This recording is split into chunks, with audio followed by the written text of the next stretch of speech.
Nate, how's it going, man? Hey, my brother, good to see you. Thank you for having me on. I appreciate the opportunity. It's an honor. Look, I've been following you for a while, and I have to say, like, you're one of those guys that I've been following on X for a bit of time now, and you're just such an inspiration, and you got so much energy in you that it's just, it's contagious. So I'm so honored that you'll join me today on Dads with Mics. Thanks for doing this. You know, anytime, man. I saw your podcast, man, and I said, Dad's with mics. That's me. Let's get on. Let's rap about this. Let's chat it up. Let's talk. You're a dad and you got a mic. I gotta say, your mic gold plated. What is that? I Bling. joke with people, man. Old Rush Limbaugh taught me that, man. He said the golden microphone with talent on loan from God. That's awesome. Nate, tell me a little bit about yourself for those of us that don't really know you that much. How old are you? You got any kids? How old are they? Yeah, man. I'm 39 years old. I've got three kids, 13, 10, and 9. And we're praying heavily about adopting in the future and what that looks like for us. I've always wanted a big family. I come from a big family. I got seven brothers and sisters, and we were Wow. all homeschooled all the way up, and I homeschool my kids now. And there's something about having that full house, man. Everybody laughing, everybody's playing games. There's energy, there's atmosphere, so a full house is what I love, and we've been blessed with our children, man. We've got great kids, and it's funny because my wife's down right now with a medical thing she had done, and I slipped a disc or something a few weeks back. So I've been kind of hobbling around to myself and my kids, man. Dude, they're making meals, right? My son cut the grass yesterday, and my other daughter was out there taking out the trash, putting it in the truck, and I'm like, you know what?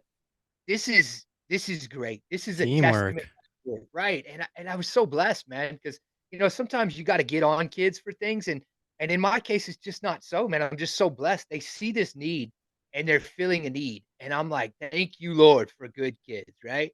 Of course, man. Is your wife okay now, though? Yeah, we're on the mend. We're on the mend, man. She had a little surgery, and I've hopefully got this back thing sorted out, and I'll be back ready to go better than ever here in a few days. Hopefully, Lord willing. Awesome. Nate, can I tell you a story about something that happened just like 2 hours ago? Because I want your take on this. I already know what you're gonna say, but I want to hear from you.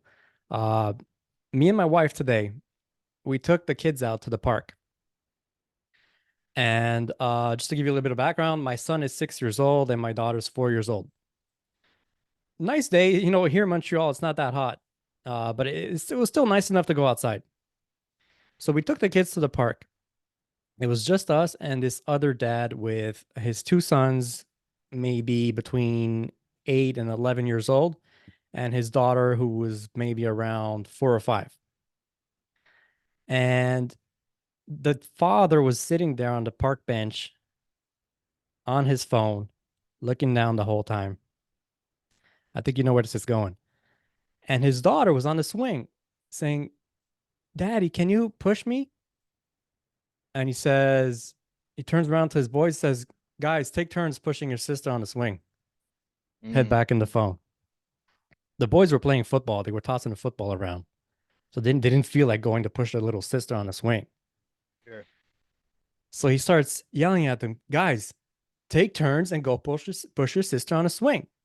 So one of them comes along. He pushes her a couple of times and then he goes back to play football, right? A little bit later, this goes on. The same thing goes on for like 10 minutes. One of the boys asks his dad, Hey, dad, come show us that thing you showed us the other day with the football. And he says, No. He's looking at his phone.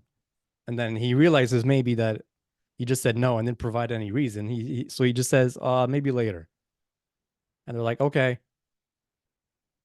dude.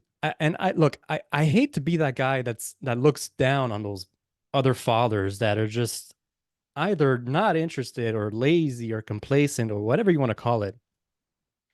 And after a while, it's not even done, man. So far, there's like two penalties on the play. The third thing that I couldn't believe is that after a while, the kids were having a good time. Okay. And the dad, after maybe a half an hour, says, Okay, guys, I'm freezing. Let's go home. They're not moving. They're still playing. And he repeats, guys, I'm freezing. Let's go home. Let's go play PlayStation or watch a movie or something. And this is like in the middle of the afternoon. So it's not like it was close to dinner and they had to go back. It was like 2 o'clock in the afternoon.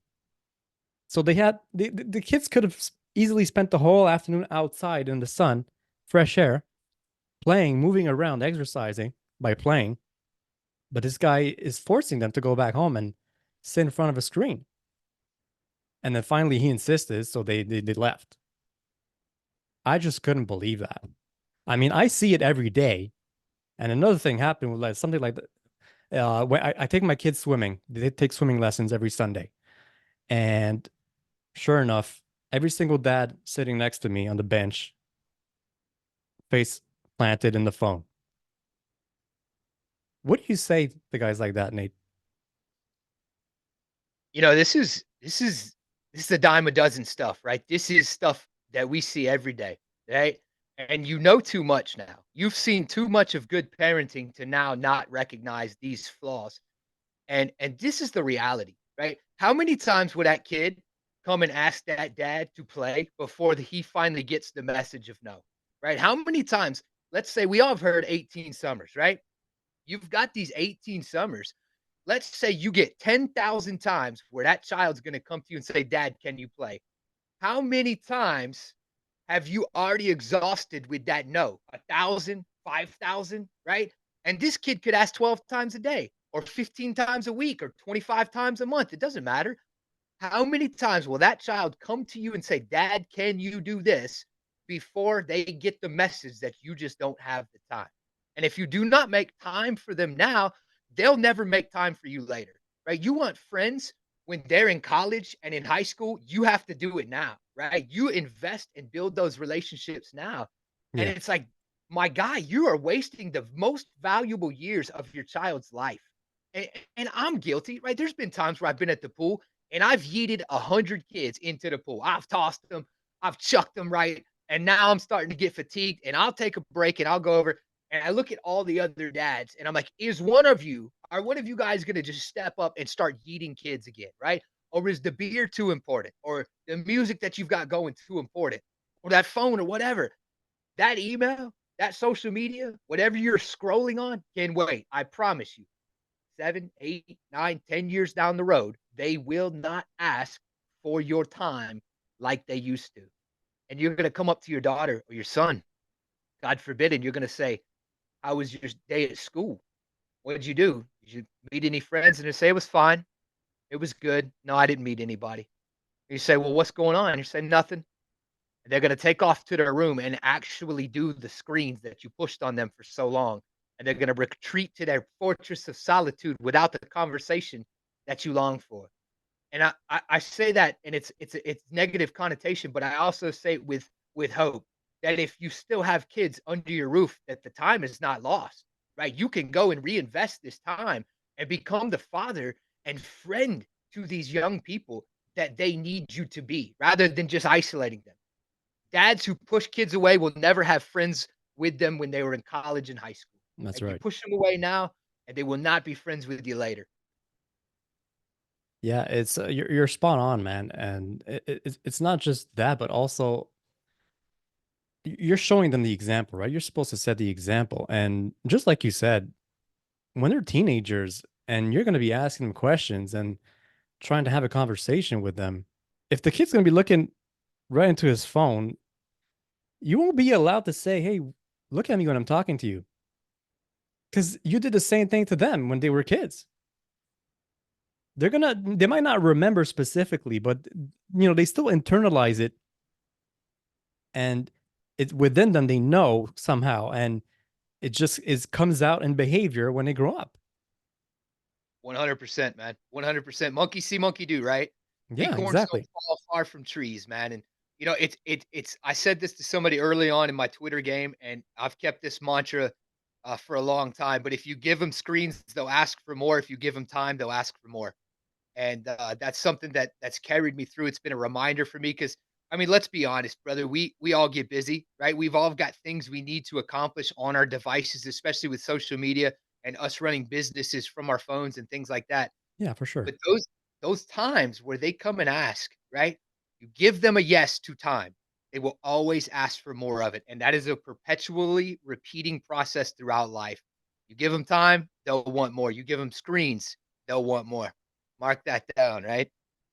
Oh, absolutely. And there's gonna come a time when they're gonna ask you to play with them for the last time.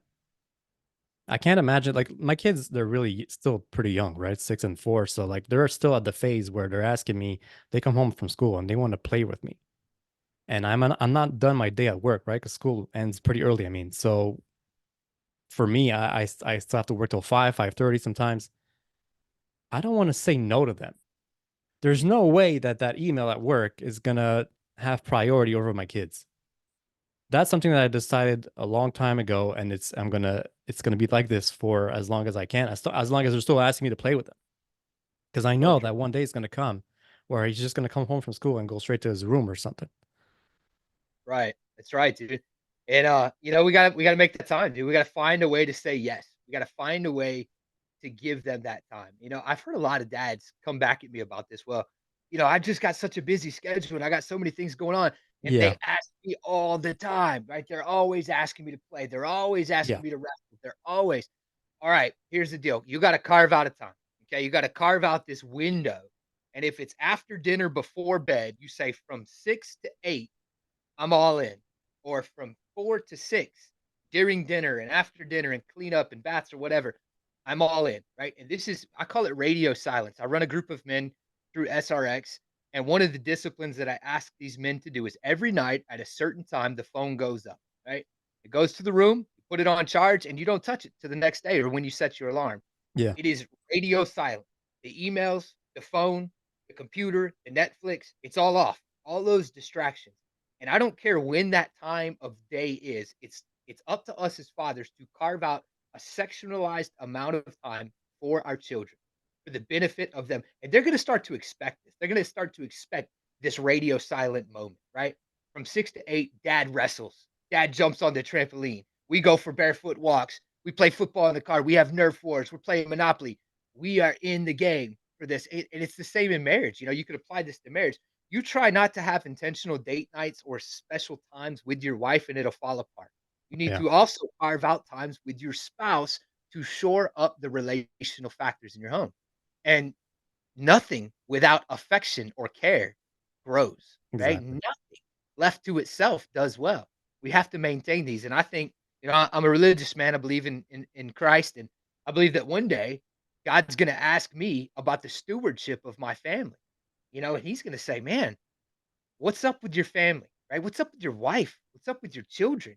And it is my responsibility to make sure that garden is growing well, that the soil is ministered and the soil is nutrient dense, and that I am allowing this family that God's given me to flourish under my hand. And if the trees and flowers are withered in that garden, it's my fault. It's my responsibility. I've got to tune that garden up. I've got to start looking at what's got to go and what's got to come. That's on me. That's awesome, man. Beautiful. Well said. And I'm curious. I wanted to ask you because today when I saw this at the park, I had this urge to like when I saw that his boys weren't coming over to push her on the swing. I just had this thought cross my mind of how about if I just go over there and say, hey, it's all I got this. I'll push her on the swing.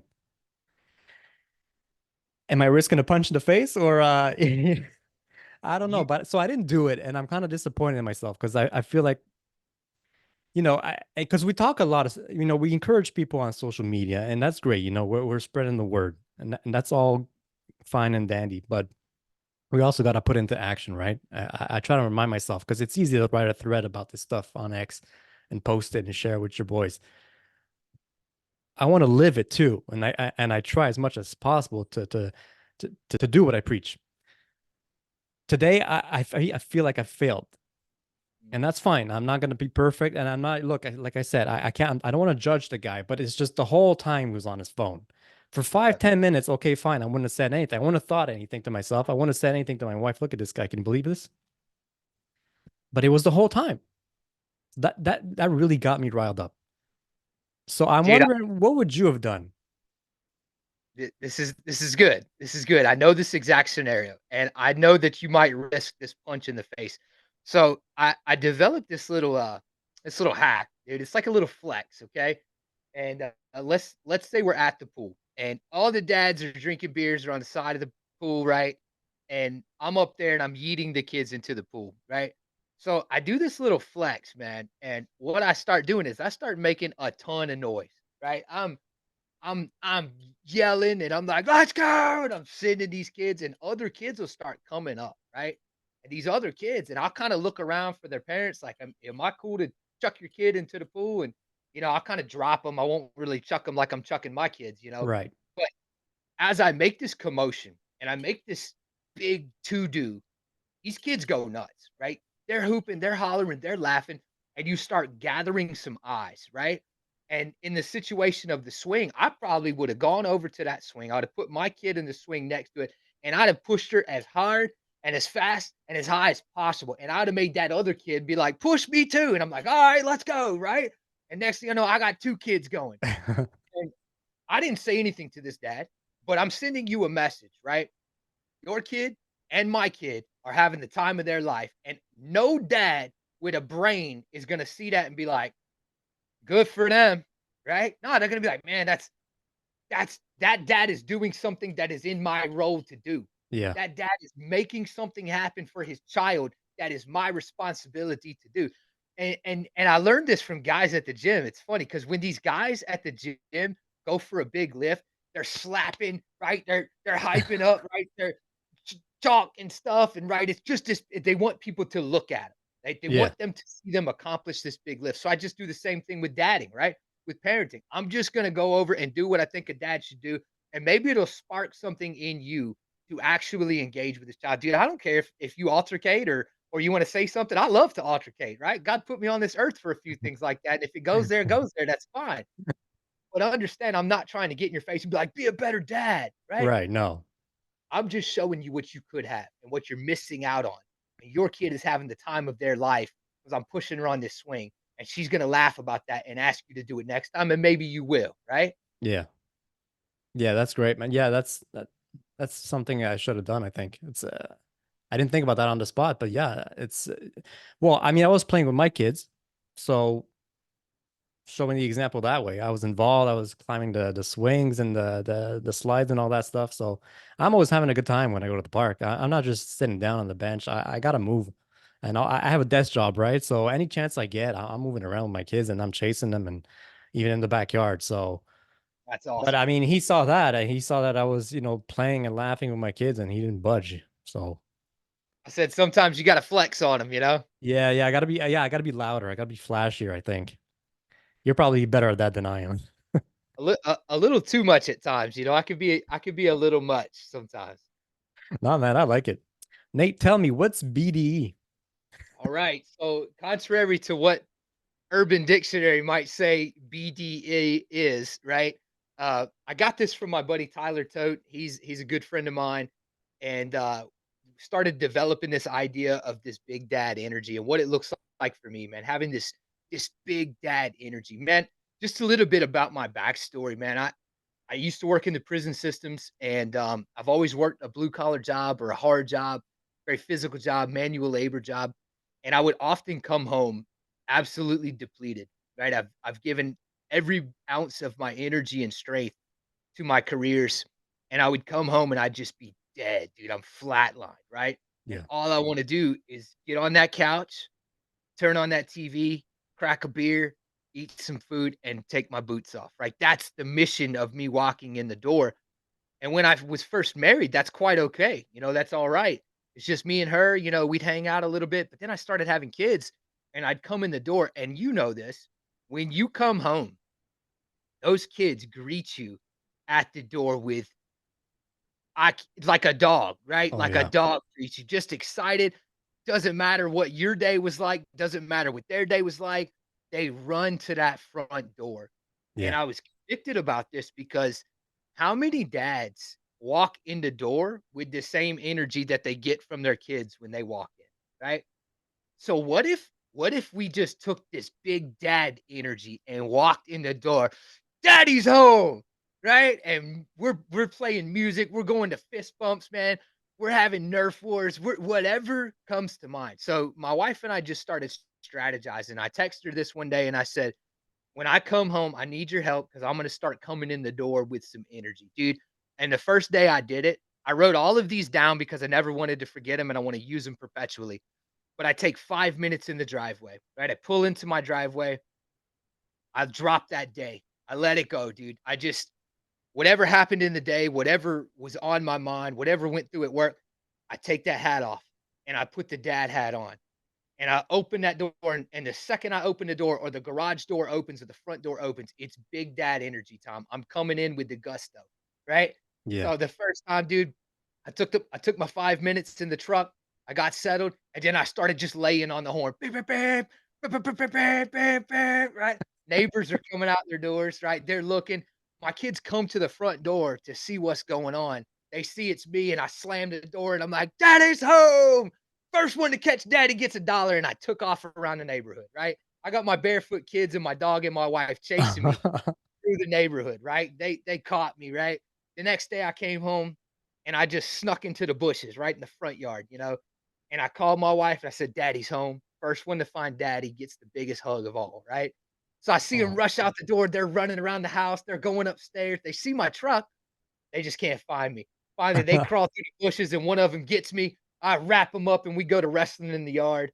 And it's stuff like that, dude. And it doesn't have to be intense, right? It doesn't have to be crazy. You could come home with whatever idea pops in your head to do. Man, go get a bag of Skittles and throw Skittles all over the floor and be like, whoever gets the most Skittles wins, right? I don't know.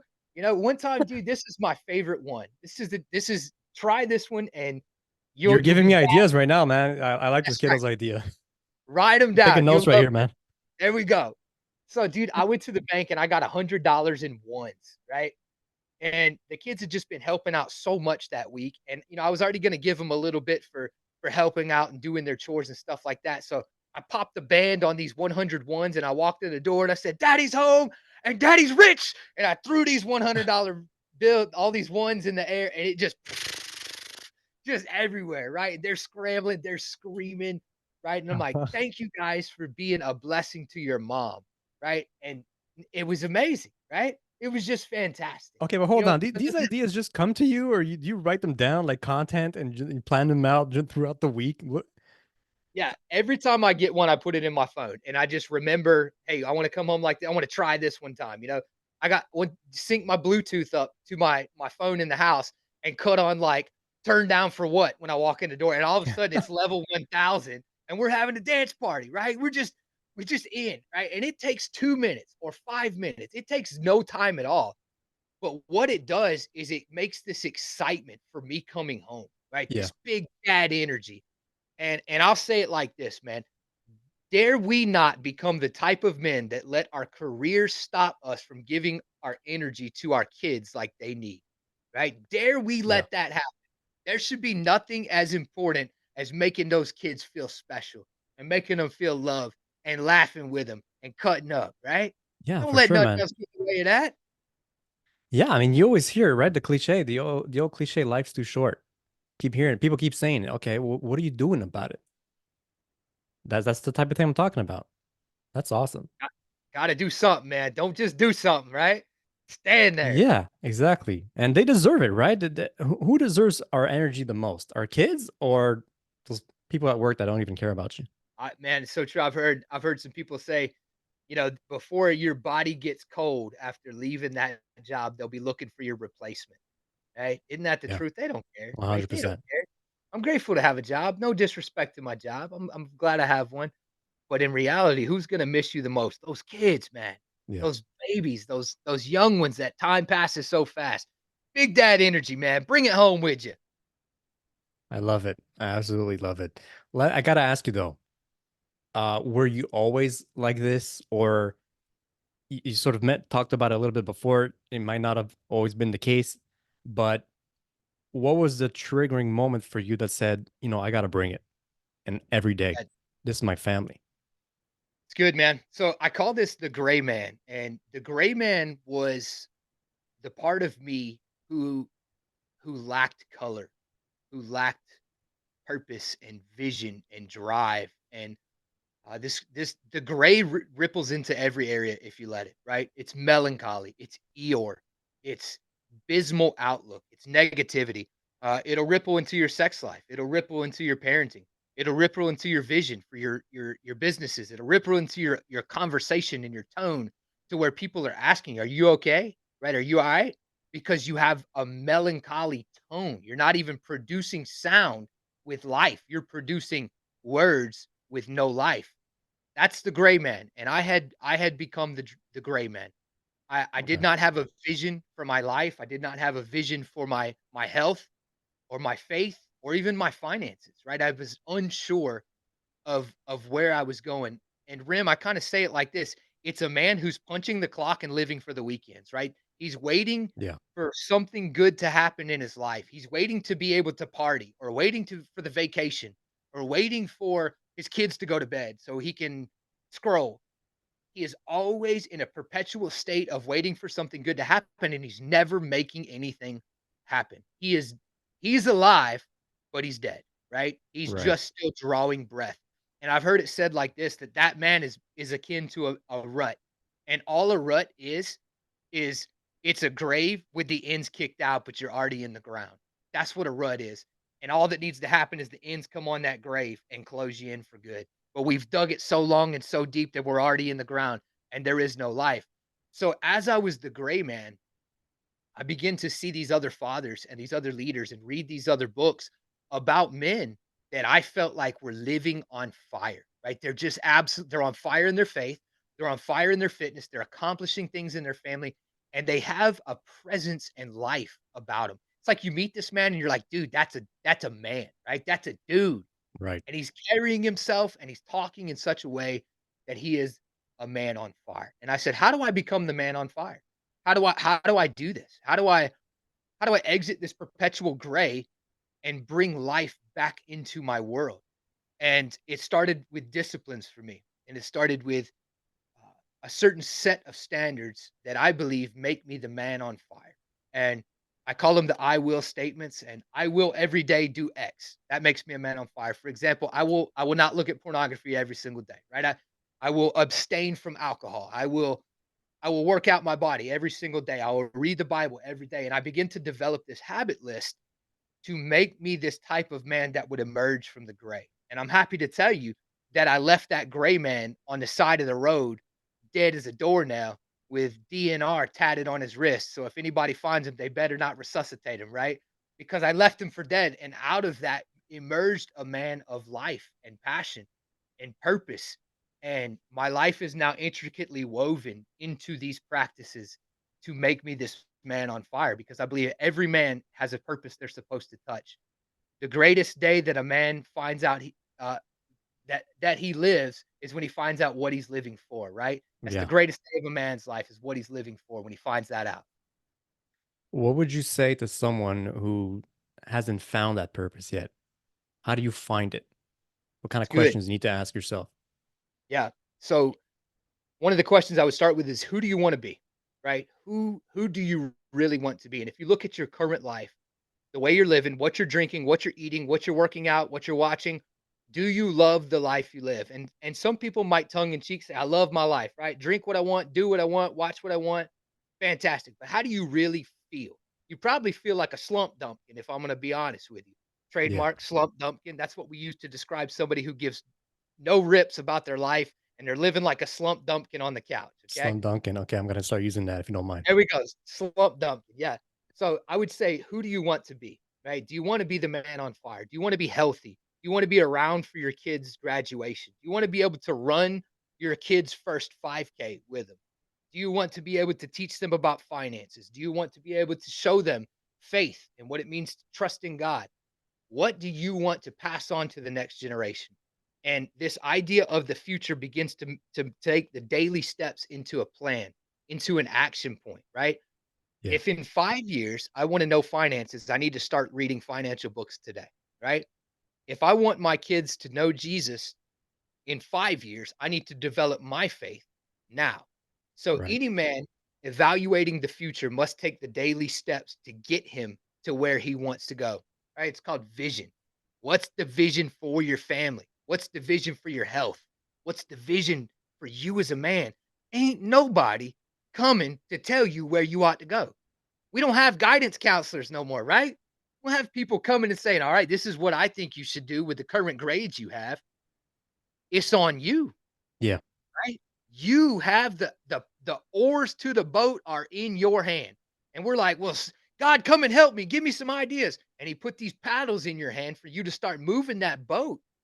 There ain't nobody coming, right? Yeah. Paddle the boat, move in the direction, whatever direction that is. Financial literacy, health, nutrition, education, sexual romance in your marriage, fatherhood. Move in that direction. And I can promise you this, somebody somewhere has written a book on the topic you want to be better at. I promise you, it's out there.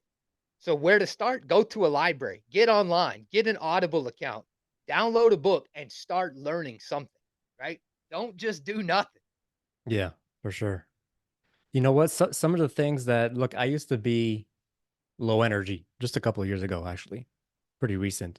I let myself go physically, uh, and it's kind of funny the way it happened. I had gone to the mall to get new pants, and I hate shopping, right?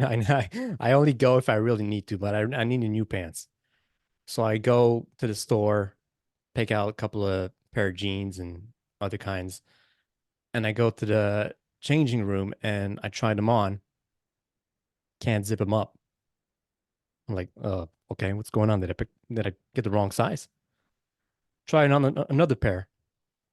Same thing. I can't zip it up. And then I look at myself in the mirror and I tell myself, what did you do? That was like the defining moment in my life to start taking action. I went out of there empty handed. I didn't buy anything. I didn't want to get a bigger size of pants. Came home. My wife saw me without any bags in my hand. She's like, what happened? I looked at her and I said, I'm a fat F. That's what happened. And she hates it when I talk myself down like that. I talk myself down to the point where like I look like I'm angry, but for me, it's just my way of motivating myself. And I know that negative self-talk is not good. And we always say, no, talk to yourself the way you would talk to somebody that's having a hard time next to you, somebody, a loved one. You wouldn't talk to them like that, would you? So why are you talking to like that your way? But for me, it's what made me say, you know what, tomorrow I'm eating less and I'm moving more because that's what it takes. And that's what I started doing. And it took me getting to that point where I was so angry and frustrated at myself that I had to do something about it. And it's almost as if I didn't realize it until that moment happened at the store.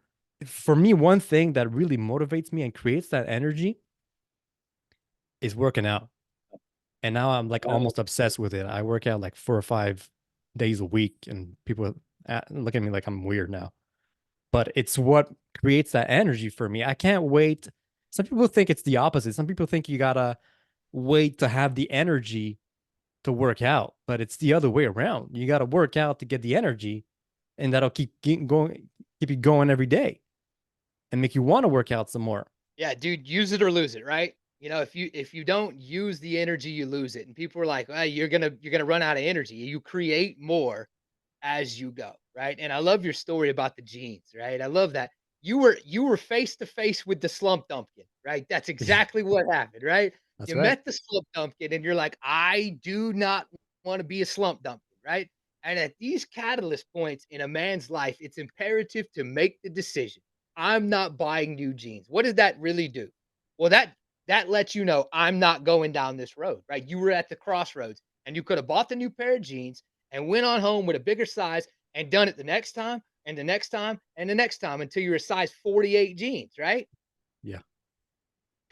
Every man, when faced with the slump dumpkin, must make that decision, right? I'm not buying new jeans, right? I'm going to slim down. I'm going to stop eating what I'm eating. I'm going to start doing something, moving my body, walking, anything. And you are absolutely right. The energy that comes and flows with a body in motion is unparalleled, right? It's Yeah. unparalleled. And it, dude, is so crazy because I'm down for these last 2 weeks.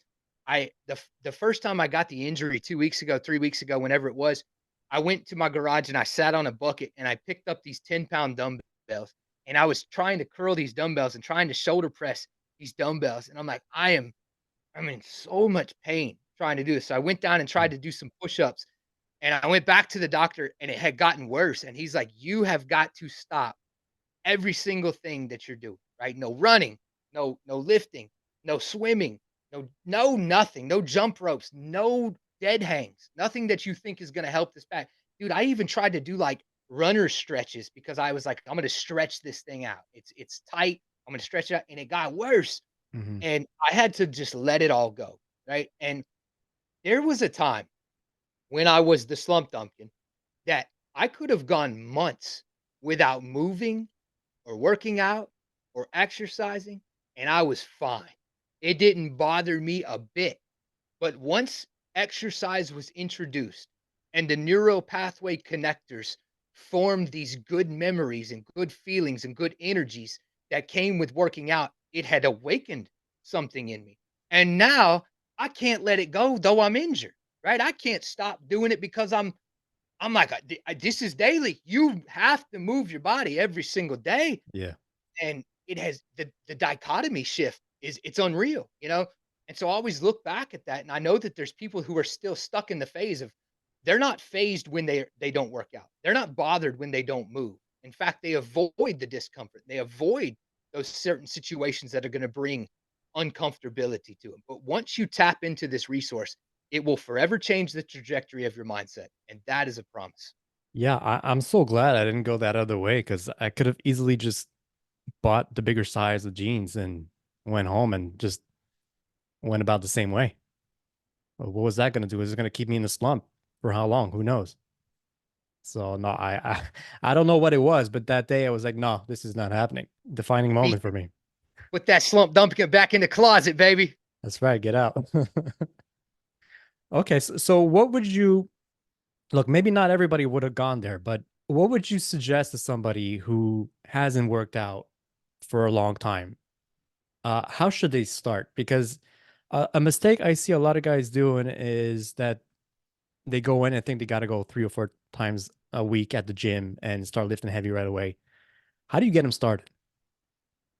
Yeah, it's a good question, Rim, and I'll answer it in two different ways. There's a certain type of person that I've met in my coaching, and I'll call it the man with the heart of a lion. Right? He's got the heart of a lion, and I've written a few programs for guys like this. They're 1 in 100. They're very rare, but you meet this guy who's let life get in the way. He's become too busy.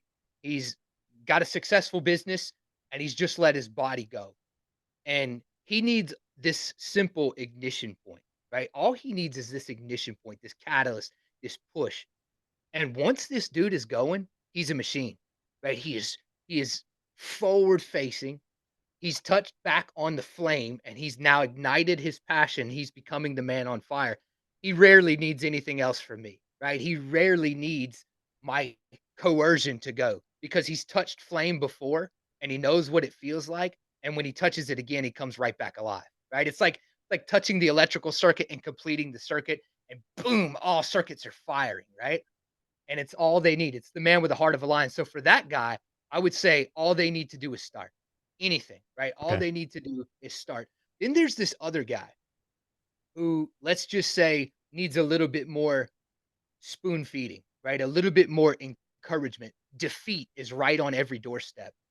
They might get overwhelmed with crowds in the gym. They might get overwhelmed with not knowing how to use the equipment. They might get overwhelmed if the scale doesn't reflect what they think it's going to reflect. And there's this different mindset because they've never touched fire, right? They've Right. never they've never been in a situation where they are on fire in this atmosphere.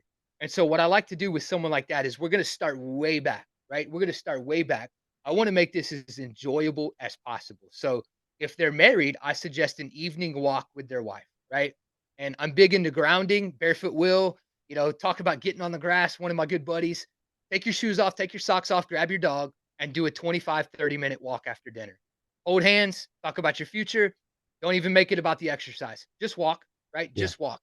And another way that I start early at the beginning is let's just start drinking some more water. I know it sounds cliche, walking in water, but I promise this, you're going to start thinking about things, right? Do I need that other beer? Do I need to drink soda at dinner?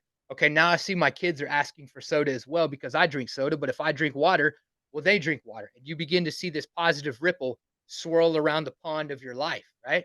Yeah. And after a few weeks of walking, I encourage them to do one or two things. I say, I want to push this envelope. I want to go a little further. We're either going to join a gym or we're going to download some old school Billy Banks CrossFits or whatever they're called, right? P90X. P90X, yeah, whatever they were, right? I don't even care if it's Jillian Michael from Big Fat Loser, whatever, right? I don't care. There are all these things online where you can get tutorials handed to you. Dude, you want to buy an e-bike and do it with the people on the e-bike? Fantastic. I don't care. But what we're going to do is we're going to progress a little bit. And we're going to start getting your heart rate up into the 150s. And we're going to see how you feel. And 9 times out of 10, what happens is they experience this moment, right? Their heart rate goes up. We get into zone two. They're sweating, they're dumping, they're pouring, and something happens with the endorphins. The endorphins release, right? Yeah. The chemical response from the exercise happens. And guess what? They text me, right? They text me. They're like, dude, that was awesome, right? I was doing this. I was riding the bike and I was running. I was working out and I was sweating and I lost 2 pounds. And I'm like, welcome to the blaze, right? You've touched a fire. You've touched something that made your body come alive. Yeah. Remember this day. Remember this feeling. Remember this moment. Every time you go back to that, it's going to give you the same feeling every single time. And eventually, what you're going to have to do is you're going to realize that 20-minute bike ride didn't give you the feeling. So, what are you going to do? You're going to turn that little knob and you're going to crank it up and you're going to do 20, 25 minutes, right? You're Yeah. going to get a little bit harder, or you're going to stand up and you're going to pedal.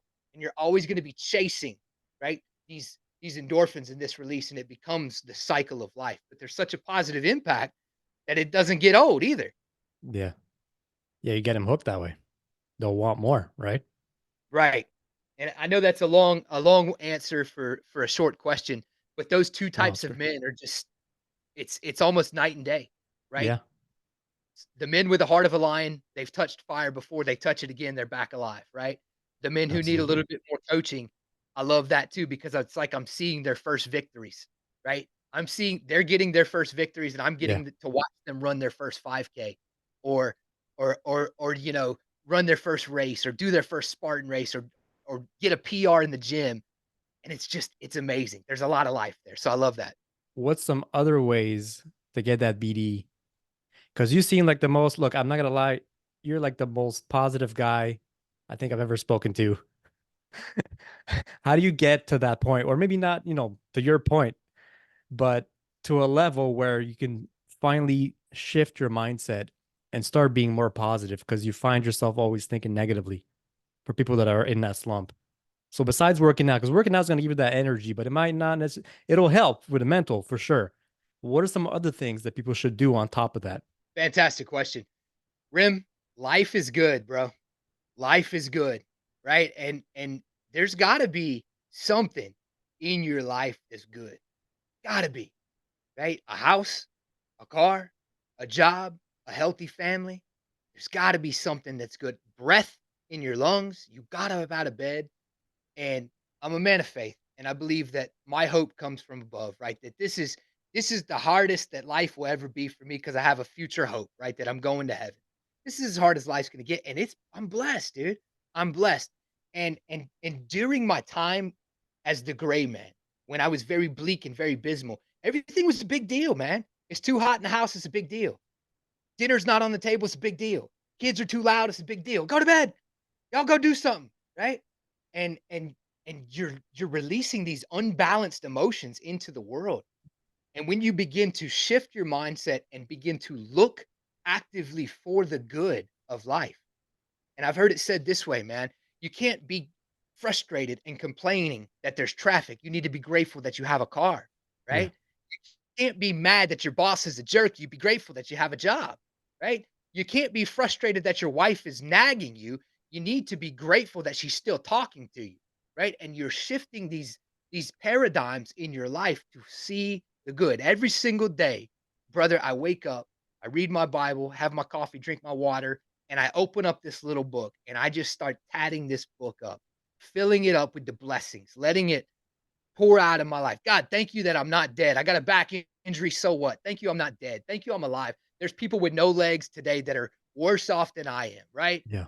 Thank you for this house. Thank you for my wife. Thank you for my home. I am grateful for everything I have.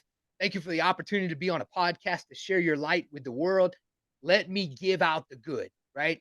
And so one of the biggest things to having this energy and having this mindset is choosing to see the good, right? And I'll say it like this, man. If you're always looking for bad, you'll find it. You'll find it. Yeah. If 100%. you're always looking for good, you'll find it. And that is the key in energy and life and hope and bearing. And buddy, it's almost like it takes this weight off your shoulders, right? Yeah. And you're a little bit lighter in your stance when you're seeing the good. You're a little bit mouthier in your smile when you're forming words, right? You're a little bit jovial in your conversations. You're a little bit more touchable with people because you're not carrying the weight of the world. You're light, you're free, and you're at peace, right? You're at peace. And I'll just give a little quick plug right here to say that they'll tell you that no peace comes from a vice, right? It's a momentary satisfaction from a substance. No peace comes from a vice. We might think we're getting peace from that. There's no peace found in that. It's a momentary substitute. Just a little plug right there.